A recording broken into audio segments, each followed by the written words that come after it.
Hello guys, welcome back to another video of mine. This is a video that is very different to what you usually see on this channel. Usually you see me discussing Chelsea and all their games this season, previewing and reviewing their games. But this is something very different. Now before I get into it, you will know that there has been a complete lack of Chelsea related videos in the last couple of games. Season's finished now. There's no real reason behind it. I just thought I kind of wanted to just enjoy the last few games, watch it as a fan, like before I did this, just absorb it, try and watch it without having the pressure of doing a video after. So that's the only real reason why I haven't got any videos. There's no proper explanation. I'm sorry for any of you who do enjoy them. I will do one for the Europa League final. I'll definitely make sure of that. But sorry for not having any recent ones out. But the main topic of this video is something that I never wanted to do. No one should ever have to do. But unfortunately, so many people around the world do. And today I'll be talking about mental health, my dealings and struggle with depression, and just kind of giving you an insight into what I've had to go through and just kind of breaking it down really. So basically, most of you will know what depression is. It's a mental illness classified by, or basically it's basically feeling a prolonged feeling of sadness and worthlessness for longer than 2 weeks. Anything longer than 2 weeks, and it's classified as depression. Now for me personally, I've been diagnosed with it for about 2 and a bit months now, but I've always felt an inkling of it for about, I reckon, a good 6 or 7 months, maybe even longer. But I've only been diagnosed with it in March. But as I said, people have very varying degrees of depression. Some people have low levels of depression, still very serious. Some people have mild depression, and some people have clinical depression, which is the most severe state of depression that you can have. I'm on that spectrum. People who have clinical depression sometimes have to take antidepressants. I'm currently taking antidepressants at the minute. What antidepressants are, they basically alter a chemical in your brain which induces mood changing or enzyme. I'm not sure what the word is. I'm not good with biology and stuff like that, but basically it alters your mood. The kind of a way to dumb it down. So I've been on them for ever since I got diagnosed. But I'm just gonna kind of fill you in on my kind of reasons for having it and kind of what I've learned from it and what's kind of happened to my life, as a result of it. So as I said, the main reason for my depression is from a very young age, maybe around 8 or 9 years of age. I've always I've never felt happy in my own skin. I've always kind of felt inadequate. I've always felt like I'm not good enough for anybody, or I'm not good enough for anything.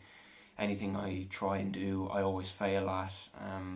I feel I'm not good enough to do anything, whether it be playing football, playing golf, making friends, meeting people, working, socialising. I always feel like it's just not for me, and whenever I try and do it, I just completely fail at it. I always feel like I'm very much better off just being by myself, as I can't hurt anybody and nobody can hurt me, kind of thing, because I'm a very sensitive person. I always take things to heart. If someone could make a joke, whether it be slagging is fine in normal life, but if someone was to do it to me through no fault of their own, I would take it personally, and I would feel like it's a personal attack on me. Now, as I said, this has nothing to do with anyone who has done it or who does it anyway. There's nothing wrong with it. It's just my brain makes me think that it's a personal attack. Don't ask why. I reckon I actually don't even know why. But basically, throughout primary school and going into secondary school, I always felt like making friends for me was very difficult. I could never really hold down friendships. I would go through many friendships, and they would never really nailed down. They would never really stay for very long, and I would always take it personally. I would feel they've left me for a reason. They don't want to be friends with me for a reason. Have I done something wrong? I must have done something wrong if, I can't keep on a friendship. They don't want anything to do with me, kind of thing. And I guess because that happened so often during primary and secondary school, it's affected me in the last few years. Also, another thing, my parents have been split up for nearly all my life. Ever since I was a couple of months old, that they split up. And it's always been very, very difficult for me to balance between my mum and my dad. It's very hard to take sides. When I say it's very hard, you can't take sides. You have to balance between the two of them. You have to love and care for both of them. I love and care for my mum, and I also love and care for my dad. Now both of them do not see eye to eye, which is unfortunate. And it's affected me quite a lot. I've always kind of wished, ever since a young age, to have my own family. I do, but, like my mum, my dad, sister, I just wish we were all one big family. And it was never to be. And it was always kind of chopping and changing between my mum. I'd live with my mum and then go see my dad from time to time. Which is good, but it's not the same as having a family of your own. People who have that don't realise how lucky they are, to live and have their parents together, happily together, and living with each other, and you live with them full time. People who have that don't realise how lucky they are. And my dad did live here, and he left the country in 2013 or 2012 when I was 13 years of age. And when he left the country, I was completely devastated. I am very close to my dad. I do get along with my dad. We share a lot of common interests. I support Chelsea because of my dad. I just share so much with him in terms of football, and just, old memories, good memories I have in my life are mainly with him. So when he told me that he was leaving the country to go live in England for work reasons, and I knew I wouldn't see him as regularly as I did, I was absolutely devastated. And there was nights when I would cry. During the day I would even cry. And then, it has become a lot more kind of, I've gotten used to not seeing him as much. It still doesn't make it any easier. But, it's still upsetting not seeing him. I know I'm 19 years of age now and I'm an adult now, but it's still very, very difficult not seeing him on a regular basis. And now he lives in the UK. I do well to see him every few months. And, even for children who have their parents split up, and, if you're not getting along with the other, you can always go to your other parent's house and, find a bit of, or reside there and find a bit of help and support there. But I can't really get that over here, so it's very, very difficult for me to kind of have that. And because they don't see eye to eye, I'm always kind of stuck in the middle of any arguments that come between them, which is normal. But for me, it's been very, very difficult not having a father figure around close to me. I do have a father figure, which is I'm very thankful for, but just not in the way that, he's within, a couple of minutes from me. It's more like I can only really ever contact him over the phone or see him every couple of months, which is very, very difficult for me.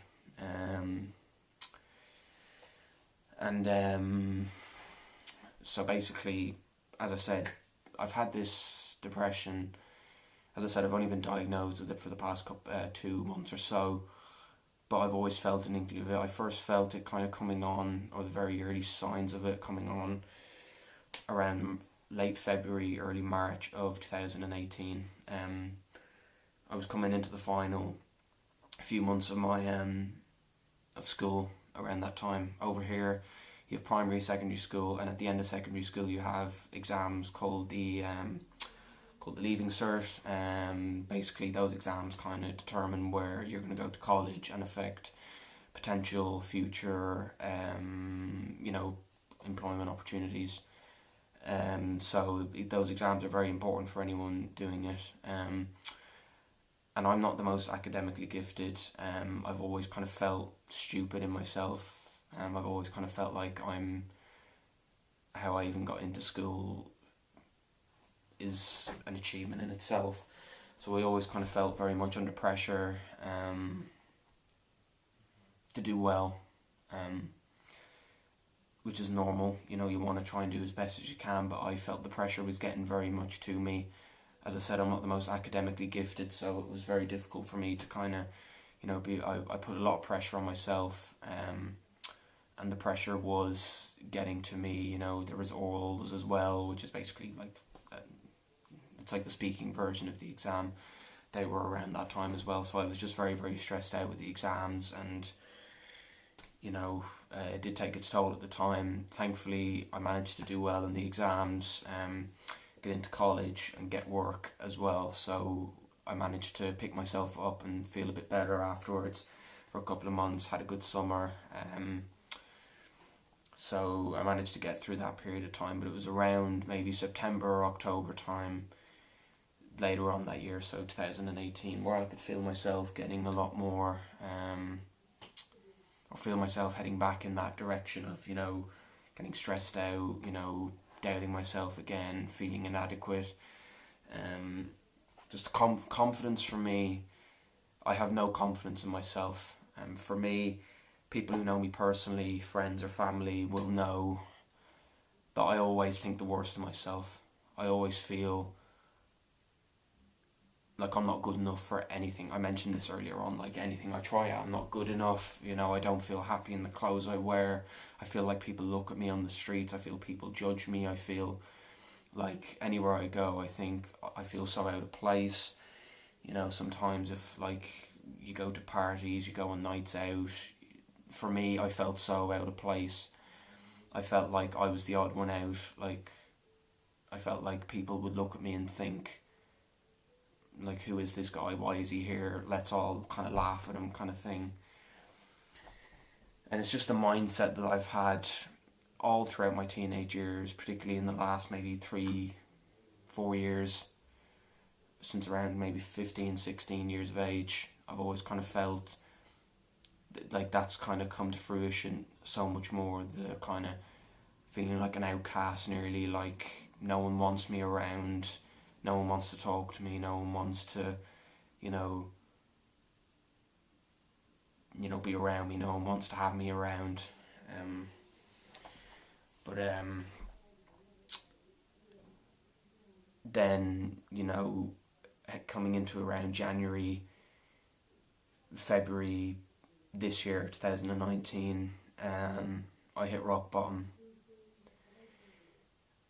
The whole confidence thing, there was times I felt like I was losing people around me, I was losing friends, I was losing family, people that were close to me. I felt like I was losing them, they were slipping away. People that meant a lot to me were, drifting away.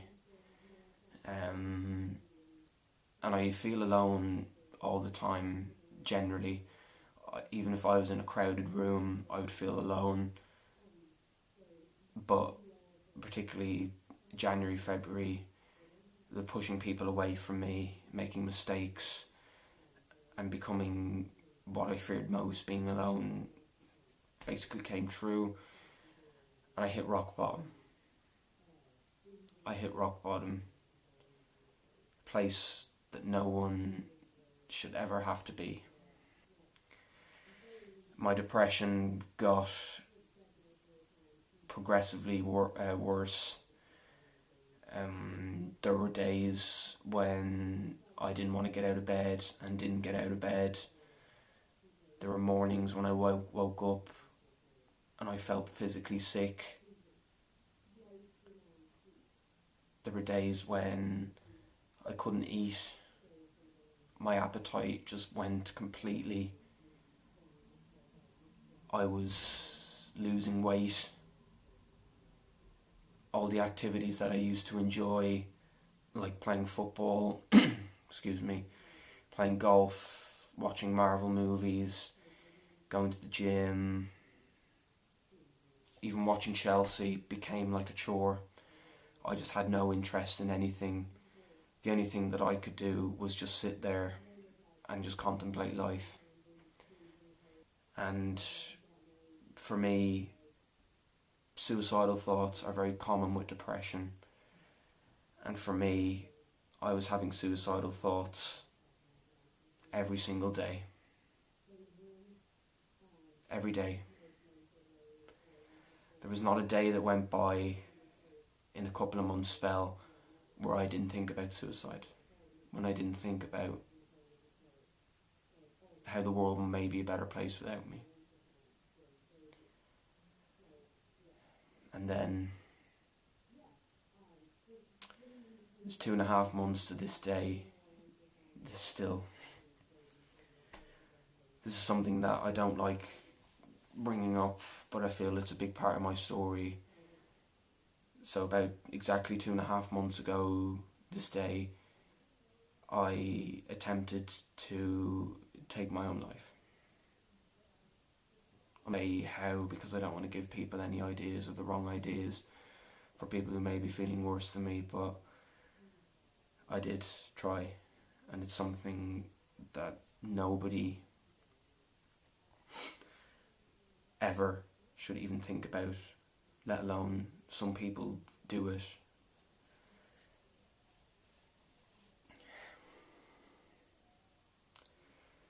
That was the moment when, for me, it really put life into perspective. It made me realise, how precious life is, and how we only get one shot at it. How you have to make the most of it.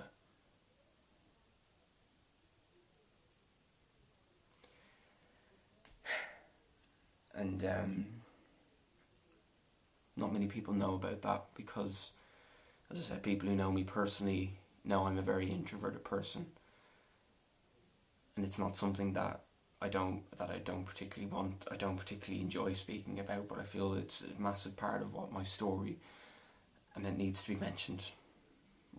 Unfortunately, it has to be mentioned. For me, depression is something that so many people around the world don't truly understand. It's something that is very hard to grasp from looking from the outside in. It's something that people who suffer with it, it's a reason why they feel so alone. It's a reason why some people resort to suicide.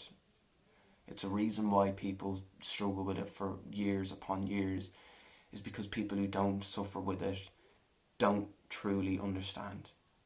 Only one person knows what goes on inside your head, and that's you.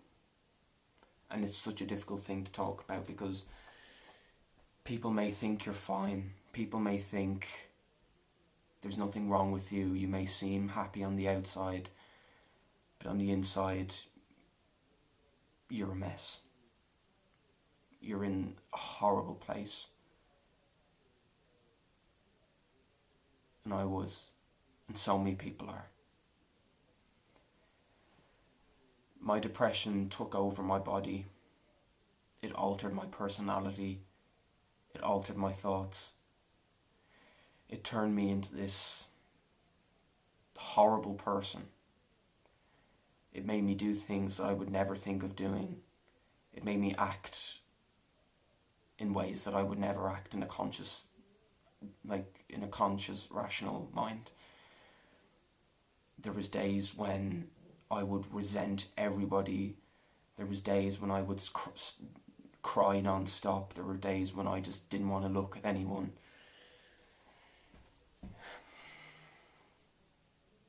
And it took over who I was.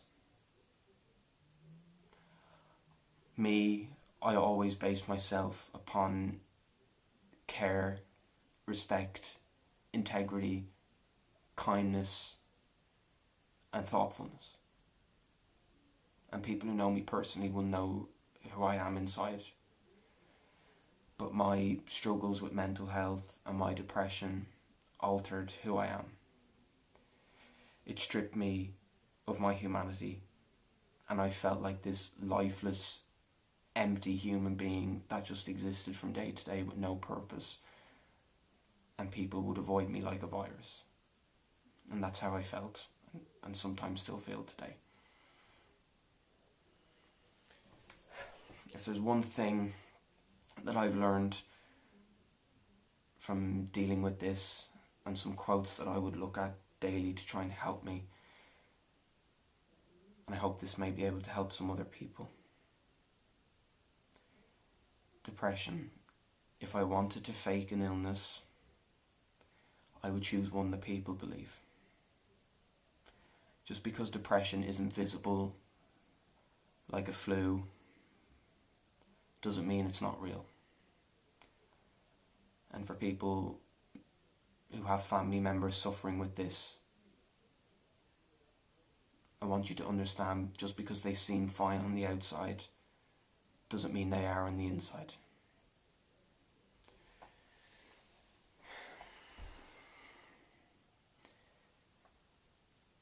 This is something that really affected me. Something that I never wanted to happen. No one should ever have it happen to them. But it did. And unfortunately it happens to so many other people. Me personally, at the moment, I am doing a lot better. These last month or so,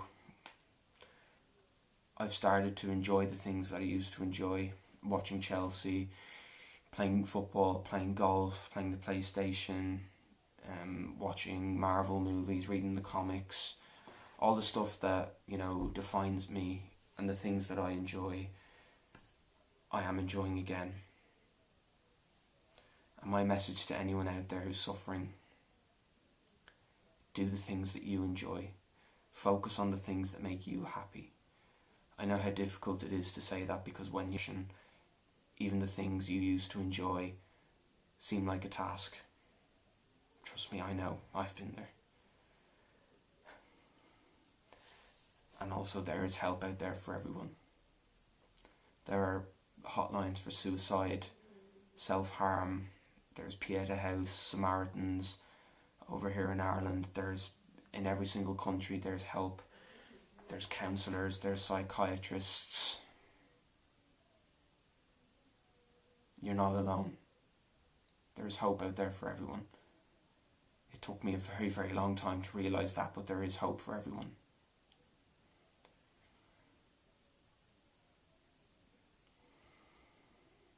And I just hope people who are suffering out there can find it.